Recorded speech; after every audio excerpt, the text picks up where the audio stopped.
Hello everyone, আজকে আমরা দেখব দুইয়ের পরিপূরকের মাধ্যমে পার্থক্য নির্ণয়। অর্থাৎ দুইয়ের পরিপূরক ব্যবহার করে কিভাবে দুইটি সংখ্যার মাঝে পার্থক্য নির্ণয় করা হয় সেটি আজকে আমরা দেখব। পূর্বের ক্লাসে আমরা এক ও দুইয়ের পরিপূরক নিয়ে বিস্তারিত আলোচনা করেছি। কেউ ক্লাসটি না দেখে থাকলে ক্লাসটি দেখে তারপরে এই ক্লাসটি করবেন, তাহলে বুঝতে সুবিধা হবে। এখানে দেখো দুইটি সংখ্যা দেওয়া আছে, 69 এবং 79। দুইটি সংখ্যার পার্থক্য নির্ণয় করতে হবে।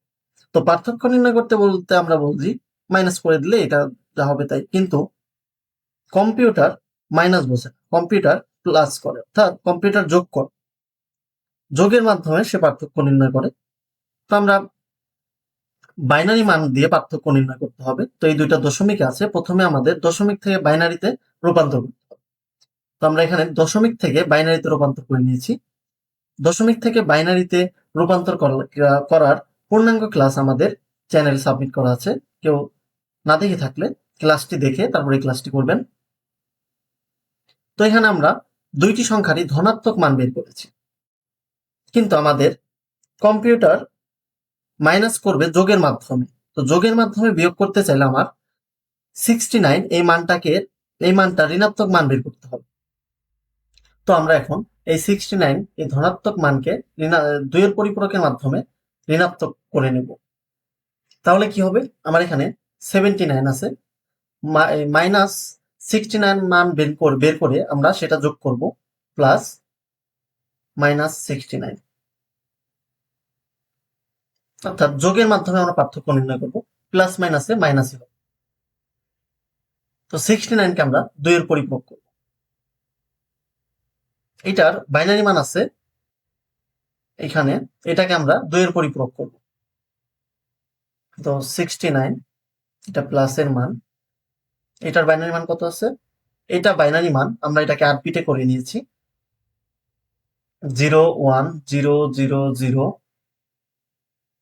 1 0 1। এখন এটাকে আমরা একের পরিপূরক করব। একের পরিপূরক আমরা কিভাবে করি, এই মানগুলোকে জাস্ট উল্টাই দিব। 1 থাকলে 0, 0 থাকলে 1, 0 1 1 1 0 1।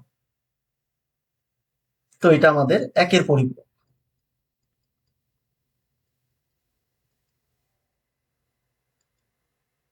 এখন আমরা দুইয়ের পরিপূরক করব একের পরিপূরকের সাথে এক যোগ করে।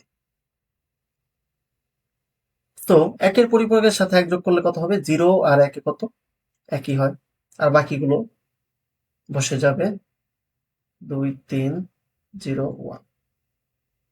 তো এটা আমাদের দুইয়ের পরিপূরক,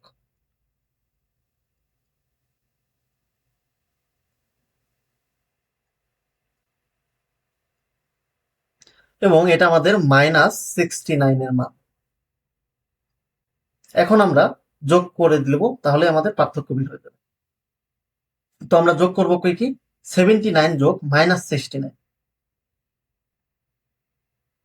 79 যোগ -69। তো দুইটার বাইনারি মান বসাবো। তো 79 এর বাইনারি মান কত বের হয়েছে, 79 এর বাইনারি মান হলো এটা, এই 0 1, এটা 79 এর বাইনারি মান, আর এটা হলো -69 এর মান। এই দুইটা আমরা যোগ করব। তো 79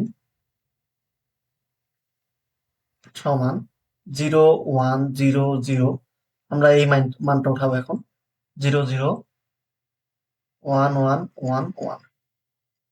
এখন আমরা -69 এর মানটা বসাবো।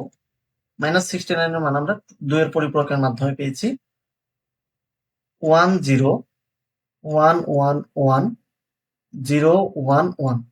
এটাকে আমরা এখন যোগ করব। এটাকে যোগ করলে যে মান পাবো সেটা আমাদের দুইটার যোগফল, বিয়োগফল। তো দেখো 1 আর 1 যোগ করলে কত হয়, 2। তো আমরা যেহেতু বাইনারি সংখ্যায় 2 বসাবো না, 2 থেকে বেজ বাদ দিব, 0 0 হাতে 1 3, হাতে 1 এখানে যোগ করলে 3 হয়, 3 থেকে 2 বাদ দিলে 1 1, হাতে 1 থাকে, হাতের 1 এখানে বসালে আবার 2, 2 থেকে 2 বাদ দিলে 0, আবার হাতে 1 থাকে, 3 3 থেকে 2 বাদ দিলে 1, হাতে 1, হাতের 1 যদি এখানে বসাই 2, আবার 2 থেকে 2 বাদ দিলে কত, 0 হাতে 1, 2 2 থেকে 2 বাদ দিলে 0, হাতে 1, 2 থেকে 2 বাদ দিলে 0, হাতে 1, 2 2 থেকে 2 বাদ দিলে 0, হাতে 1, আর হাতে আমাদের 1 নাই। তো এটা আমাদের অ্যান্সার। দেখো এখানে কত আসে, 1 2 3 4 5 6 7 8 9, এই 9 নাম্বারটা আমাদের ক্যারি বিট, এটা আমাদের বাদ যাবে।